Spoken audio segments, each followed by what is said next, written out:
Akakiiko akavunaanyizibwa ku by'okulonda kakakasizza nga bwe katagenda kutegeka kulonda kw'abassentebe b'ebyalo olw'okulemwa okufuna ensimbi. Ssentebe w'akakiiko k'ebyokulonda Engineer Dr. Badru Kigundu annyonnyodde nti bo ng'akakiiko baludde nga beetegefu okukola okulonda kuno naye nga ssente ezaabaweebwa tezisobola kukola mulimu guno. Nga commission tuludde nga tuli beetegefu naye mwana w'omusiraamu gwe mumanyi tannaba kuwera bumaali oyo tannaba kuwera twetaaga obuwumbi maka 40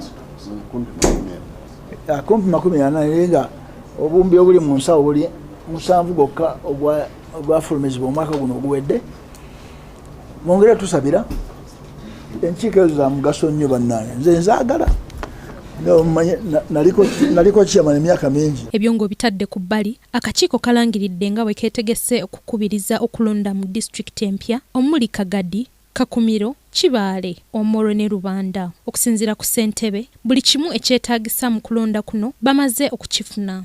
Naye kirala nti we tunaakolera omugatte tallying center nakyo twakkiriza okuwa abantu babiri buli political party oba eriyo yeesimbyewo bajje mu kifo tunaakolera omugatte.